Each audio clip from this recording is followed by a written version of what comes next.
עזה, ולכן כאמור בצה"ל מתייחסים גם לאיום הזה ברצינות רבה. אלמוג, תודה רבה. אנחנו איתך גם בכתבה הבאה. רוביק דנילוביץ', ראש עיריית באר שבע, מדבר הערב כפי שלא שמעתם מעולם. הוא מזהיר מההזנחה של הממשלה, מזהיר מהצעירים שעוזבים את העיר, מדבר על האסלאם הקיצוני והאחריות של ראשי הרשויות הבדואיות לפשיעה, וגם על ההזדמנות שהוא מרגיש בקצות האצבעות להפוך את באר שבע לחלום הישראלי הבא. אלמוג בוקר עם הכתבה. כשאני ואתה היינו ילדים כאן, זאת הייתה עיר של גמלים, היא הייתה סוף העולם. היום, NVIDIA, דל EMC, IBM, מייקרוסופט, התקשוב, המודיעין, שיבא נגב, קריית הביוטק. קשה לעצור את רוביק דנילוביץ' כשהוא מדבר על העיר שלו באר שבע, העלאת התשוקה, הופכים חזון שנראה בלתי אפשרי לאפשרי. אם אני הייתי מנפיק את באר שבע בבורסה, הייתי מציע לאנשים, תשקיעו עכשיו במניה. תשקיעו עכשיו במניה. אנשים לא מבינים את גודל האירוע. מה שלומכם? איפה? מה עושות? מה? איפה הולכות לאכול צהריים? הכי חכמים, הכי יצירתיים, הכי מוכשרים, הם מפה והם נשארים פה. אלה הציונים האמיתיים. מרכז הרפואי סורוקה, אוניברסיטת בן גוריון, פארק ההייטק, קריית התקשוב, שיבא, פרס נגב, בית החולים השני שיעסיק 3,000 אנשים, קריית הביוטק, אלטה, אלביט, רפאל, הכל ברדיוס של קילומטר וחצי. אין אף עיר בעולם שיש לה את העוצמה הטכנולוגית הכלכלית הזו. אבל אחרי 18 שנים בתפקיד משהו בו נשבר. מה רואה NVIDIA שלא רואה מדינת ישראל? מה רואה אלטה שלא רואה מדינת ישראל? מה רואים אנשי המודיעין והתקשוב שלא רואה מדינת ישראל? אבל כשיש סקטור אחד, לא חשוב, הוא יכול להיות כזה, הוא יכול להיות אחר, אני לא רוצה לקטלג. אבל לסקטור שמספיק שיש לו 4 מנדטים, 5 מנדטים, הוא יקבל את כל הפוקוס. הוא לא איבד את התקווה, אבל האמון נסדק. וכמו שתשמעו הערב את דנילוביץ', לא שמעתם מעולם. ראש העיר הממלכתי פותח עכשיו את הפה. בלי באר שבע חזקה, אין נגב חזק. אז אסור להקריס את באר שבע. אני לא מוותר, כי זאת המדינה שלנו. וזה מטריף לי את הדעת, זאת המדינה שלנו. בחייאת אני אומר להם, תחליטו כבר להחליט. וכשמחליטים לא להחליט, יוצאים צעירות וצעירים, ואז מי נכנס במקומם, ועד כמה הרוב היהודי בנגב יישמר. המדינה הזו, שתגיד לי למה 50% בפזורה, למעלה מ-50% ילדים נושרים ממערכת החינוך. איפה משרד החינוך שהניף דגל אדום מזמן? לא רק עכשיו. הם לא לומדים עברית. הם לא לומדים עברית. כל המובטלים, איך הם נוסעים לנו על כל הג'יפים היוקרתיים האלה? איפה הייתה המדינה? איפה להתמודד עם הפשיעה הכלכלית? חבר'ה, מה, אתם לא רואים מה קורה? אתם לא רואים? אנחנו מאבדים את הרוב היהודי. מה הקו האדום שלך? אנחנו כבר נמצאים אוטוטו בקו האדום. זה באמת יום מרגש. זה יום מרגש והוא לא מובן מאליו.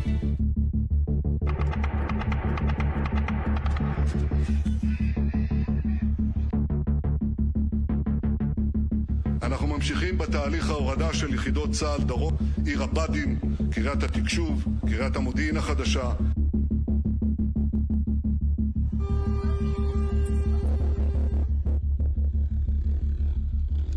המשטרה כל הזמן מראה לנו את הנתונים שיש ירידה של 35% בפשיעה. ואני אומר למשטרה, עזבו את הנתונים האלה. כי אתה לא יכול להתמודד עם תחושת ביטחון של אנשים. אתה יודע שאני קמתי סיירת ביטחון, והציבור כעס עליי, ובצדק. למה, אין משטרה? אין שוטרים, אין כמות שוטרים מספקת. ב-2014, סיור של ראש הממשלה עם כל מנכ"לי משרדי הממשלה, ואני אומר להם, אם לא תטפלו ביישובים הבדואים, אתם תקבלו בסוף את הקיצוניים האסלאמיסטים. האסלאם הקיצוני פה כבר? האסלאם הקיצוני פה כבר מזמן, אני אגיד לך גם למה. כי גם פה מדינת ישראל לא קיבלה החלטות. כל סוגיית הפוליגמיה. אנשים הביאו לפה נשים עזתיות וחברוניות. נולדו פה ילדים שהם לא דוברי השפה העברית, והם לאומנים. הם נגד המדינה. לא כולם אגב. אבל פה חשוב לי להגיד, ואני מבקש לא לחתוך את זה בכתבה.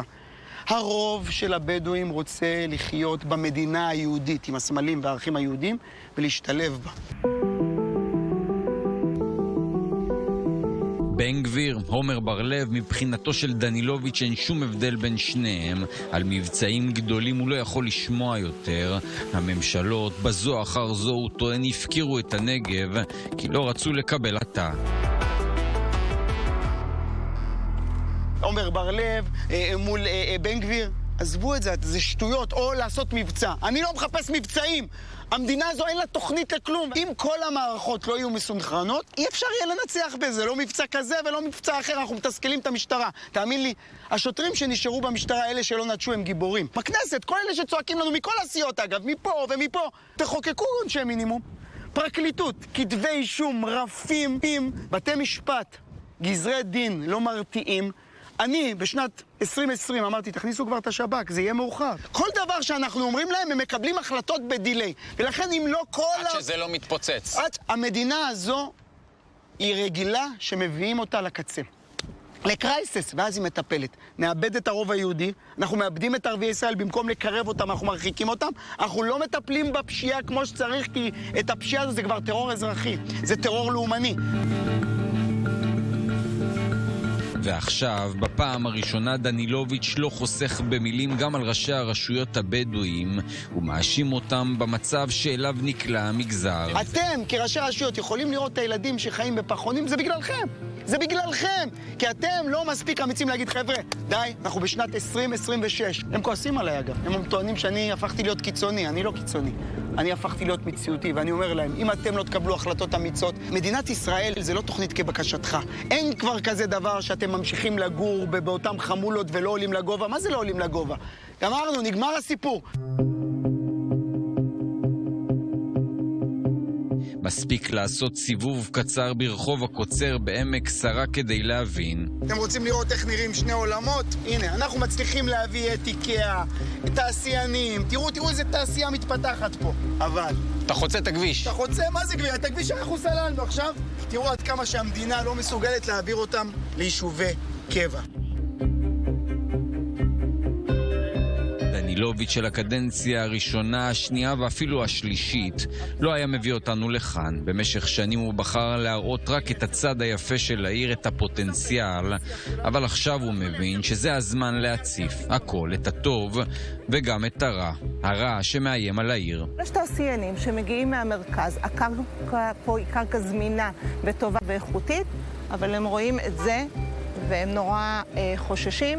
אפשר לדבר אפילו על אחד מקופות החולים המאוד מאוד גדולות שהתלבטו, ובסוף הם בחרו מקום אחר בבאר שבע. בעמק שרה יש 500 מגרשים בפיתוח.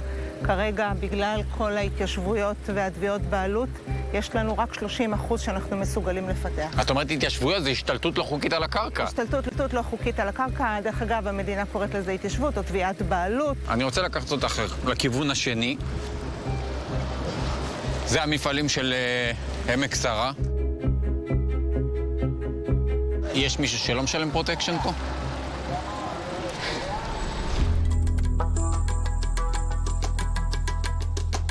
עכשיו, שימו לב לנתון הזה, 10 מיליארד שקלים הושקעו בעיר באר שבע בעשור האחרון, במאה ענק שכוללים בין היתר פארק הייטק, בית חולים חדש, הכפר הציוני הגדול בעולם, פארק הנחל, גן חיות ופארק מדברי, וכמובן קריית המודיעין וקריית התקשוב, שממשלת נתניהו החליטה באומץ להעביר אותן לבאר שבע. בעוד 3 שבועות התחילו להתאכלס פה 8,300 טכנולוגים. הם מגיעים מבסיסנו במרכז הארץ. את אומרת פרויקט, אבל זה עיר. זו עיר. עיר קטנה בתוך באר שבע. עיר בתוך באר שבע. הם אימפריאליסטים, הם רוצים עוד שטחים עכשיו. אנחנו רוצים עוד שטחים, כי אנחנו רוצים להביא לפה עוד טכנולוגים, ככה שבעוד 3-4 שנים כל הטכנולוגים יהיו בבאר שבע, בדרום. דנילוביץ' הצליח לשכנע יותר מ100 חברות גדולות להגיע לכאן. כמה מהן עזבו את תל אביב והתמקמו בבאר שבע. מאיפה אתה? במקור מתל אביב, היום מבאר שבע.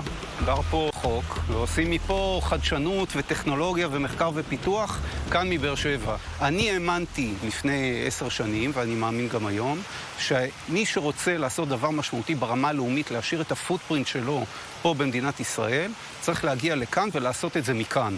זה מה שאני חשבתי.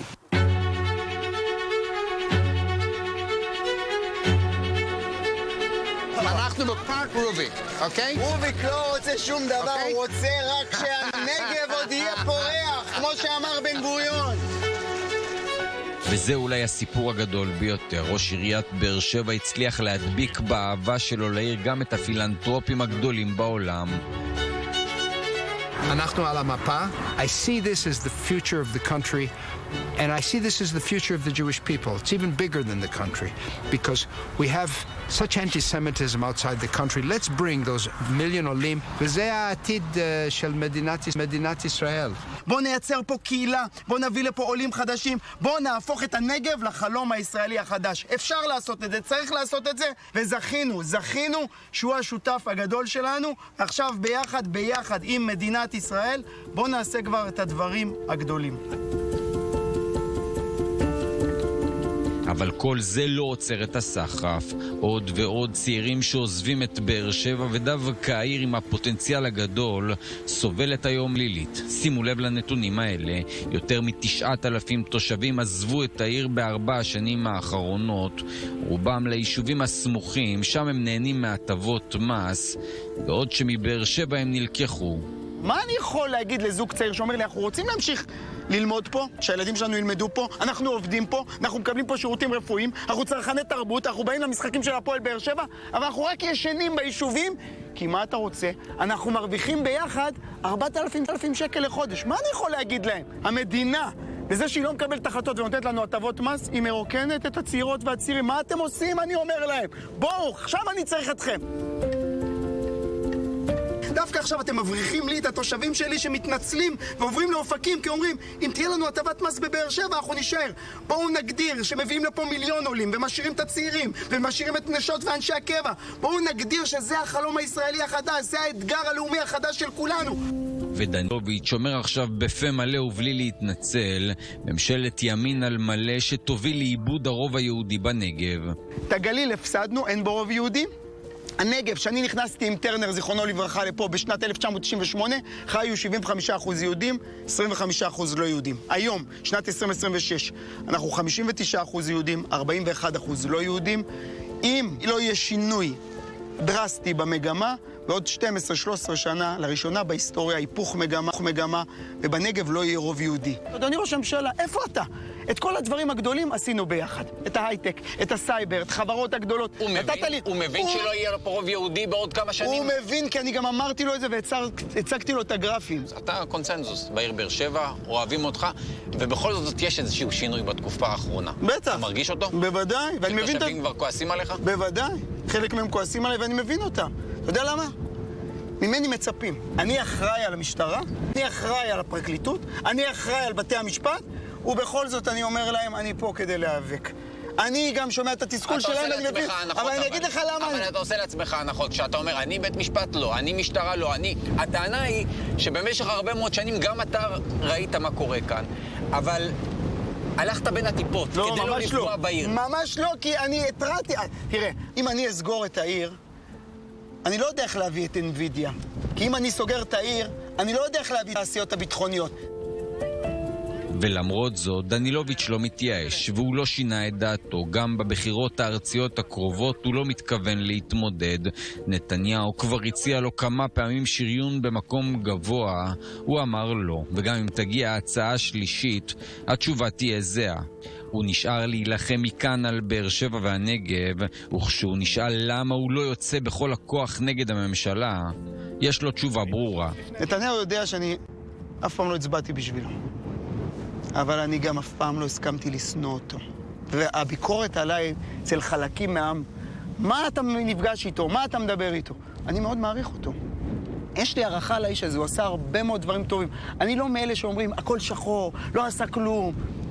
הוא עשה הרבה מאוד דברים טובים, וצריך לפרגן לו שהוא עשה דברים טובים, וצריך לבקר אותו שהוא עושה דברים לא טובים. אנחנו הגענו למצב הזה בגלל ההחרמות, ואנשים לא מבינים את זה.